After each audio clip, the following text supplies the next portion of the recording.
செம்மையான ஒரு வேலை வாய்ப்போட தான் நான் உங்கள வந்து சந்திச்சிருக்கேன். வழங்குறது யாரு அப்டின்னா, நம்மளுடைய அரசாங்கம் நடத்தக்கூடிய சிஎஸ்ஐஆர் இருக்கு இல்லையா? அவங்க தான் இந்த ஒரு அறிவிப்ப வெளியிட்டிருக்காங்க. CSIR national geophysical research institute அப்படின்ற ஒரு இடத்துல இருந்து இந்த ஒரு அறிவிப்பு வெளியாயிருக்கு. என்ன வேலைக்கு அப்படின்னு சொல்லி பார்த்தோம்னா, மல்டி டாஸ்கிங் ஸ்டாஃப் அப்படின்ற மாதிரி ஒரு வேலை வாய்ப்பு தாங்க. இதுக்கு கிட்டத்தட்ட வந்து 12 பேர வேலைக்கு எடுக்குறாங்க. சம்பளம் எவ்வளோன்னு கேட்டீங்கன்னா, 35,000 சாரி 35,973 ரூபீஸ். ஓகேங்களா? இதுக்கு வயது வந்து அதிகபட்சமா 25 தாண்டி இருக்கக்கூடாது அப்படின்ற மாதிரி எதிர்பார்க்குறாங்க. சரிங்களா? அது போக இந்த 12 எப்படி ஸ்ப்ளிட் பண்ணியிருக்காங்க அப்படின்னு சொல்லி பார்த்தோம்னா, 12 பேரு நான் சொன்னேன் இல்லையா? யூஆர்ல 6 பேரு, இடபிள்யூஎஸ்ல ஒருத்தவங்க, ஓபிசில 4, எஸ்சில 1 அதே மாதிரி தான் இவங்க வந்து ஸ்ப்ளிட் பண்ணியிருக்காங்க. இது போக பிடபிள்யூபிடிக்குமே நிறைய கன்செஷன் இருக்குங்க. இதே மாதிரி ரெகுலரா தெரிஞ்சுக்கணும்னா என் சேனலை சப்ஸ்கிரைப் பண்ணிக்கோங்க. டெய்லி நான் 2 வீடியோஸ் போஸ்ட் பண்ணிட்டே இருக்கேன்.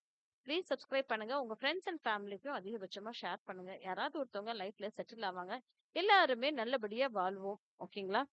இது போக என்ன குடுத்துருக்காங்க அப்டின்னா, இது வந்து ஆன்லைன் மூலியமா தாங்க உங்களுக்கு வந்து அப்ளிகேஷன் ஃபார்மா வந்து கிடைக்கும் அப்டின்ற மாதிரி சொல்லியிருக்காங்க. கடைசி நாள் ஃபில் பண்றதுக்கு 5/1/2026 மாலை 6 மணிக்குள்ள இத ஃபில் பண்ணிறணும் அப்டின்ற மாதிரி அவங்க தெளிவாவே தெரிவிச்சிருக்காங்க. இதுக்கு என்னப்பா படிச்சு போகணும்னா 10th படித்திருந்தாலே போதுங்க. அதிக படிப்பெல்லாம் வேண்டாம். 10th படித்திருந்தாலே போதும். இல்ல நான் வந்து 12th முடிச்சிருக்கேன் அப்டின்னாலும், நீங்களுமே இந்த வேலைக்கு அப்ளை பண்ணலாம் அப்டின்ற மாதிரி சொல்லியிருந்திருக்காங்க.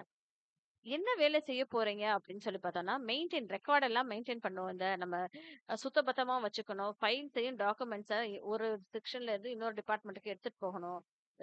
ஜெராக்ஸ் எடுக்கிறது, ஃபேக்ஸ் அனுப்புறதுக்கு, இந்த மாதிரி வேலைகள் தான் வந்து நீங்க வந்து பார்க்க போறீங்க அப்படின்ற மாதிரி அவங்க சொல்லியிருந்திருக்காங்க. சரிங்களா? அது போக இதுல என்னென்ன உங்களுக்கு பெனிஃபிட் இது போக உங்களுக்கு வந்து டிஏ குடுப்பாங்க, ஹெச்ஆர்ஏ குடுப்பாங்க, டிஏ குடுப்பாங்க அப்படின்ற மாதிரி அவங்க தெளிவாவே தெரிவிச்சிருக்காங்க.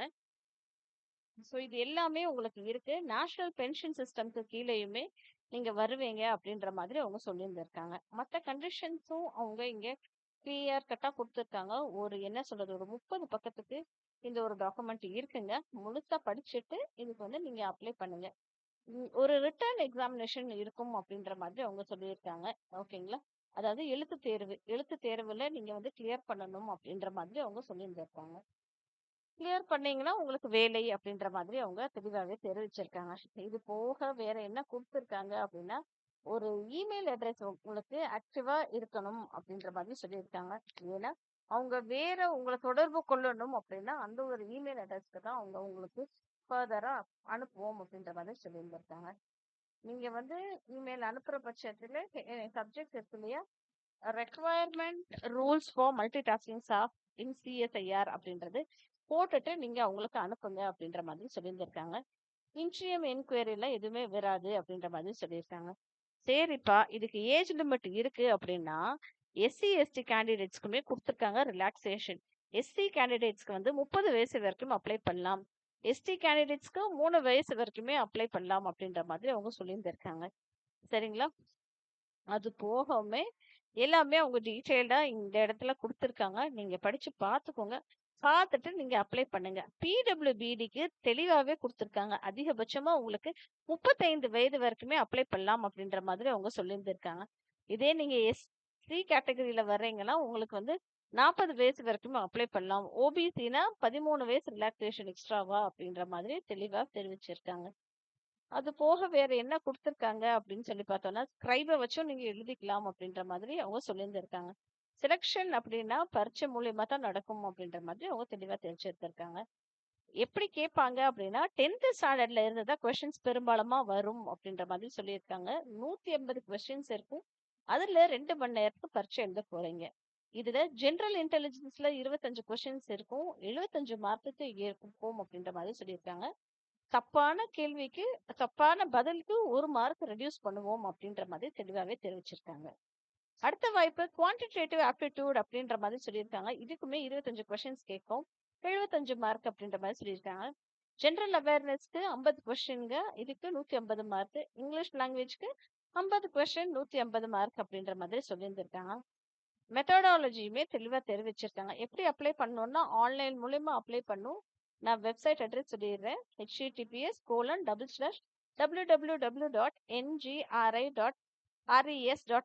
அப்படின்ற ஒரு வெப்சைட் அட்ரஸ் மூலமா தான் நீங்க வந்து அனுப்ப முடியும். ஓகேங்களா? கடைசி நாள் நான் சொல்லிட்டேன். 5/1/2026 மாலை 6 மணிக்கு. சரிப்பா, இதுக்கு அப்ளிகேஷன் ஃபீஸ் இருக்குங்களா? ஆமாங்க. அப்ளிகேஷன் ஃபீஸ் இருக்கு. ரூ. 500 இருக்குங்க அப்ளிகேஷன் ஃபீஸ். அத நீங்க அனுப்ப வேண்டிய முகவரி என்ன அப்படின்னா, டைரக்டர் சிஎஸ்ஐஆர் என்ஜிஆர்ஐ அப்படின்ற மாதிரி அனுப்பணும் அப்படின்ற மாதிரி சொல்லியிருந்திருக்காங்க. அதுக்கு ஃபுல் டீடைல்ஸையுமே அவங்க குடுத்துருக்காங்க. நீங்க பெண்கள், எக்ஸ் சர்வீஸ்மேன், பிடபிள்யூபிடி, எஸ்சி, எஸ்டிக்கு ஃபீஸ் பே பண்ண தேவையில்லை அப்படின்ற மாதிரி அவங்க தெளிவாவே தெரிவிச்சிருக்காங்க. சரிங்களா? ஸோ மத்த கேட்டகரியில இருக்கவங்க மட்டும் தான் ஃபீஸ் பே பண்ணும். இந்த கேட்டகரி கீழ வரவங்க ஃபீஸ் பே பண்ண வேண்டாம் அப்படின்ற மாதிரி தெளிவாவே தெரிவிச்சிருக்காங்க. சரிங்களா மக்களே? இதே மாதிரி ரெகுலரா தெரிஞ்சுக்கணும்னு ஆசைப்பட்டீங்கன்னா, மறக்காம என் சேனல சப்ஸ்கிரைப் பண்ணிக்கோங்க. ஆ பார்த்துட்டு அப்ளை பண்ணிக்கோங்க. சரிங்களா மக்களே? உங்க ஃப்ரெண்ட்ஸ் அண்ட் ஃபேமிலிக்கு அதிகபட்சமா ஷேர் பண்ணுங்க. நன்றி.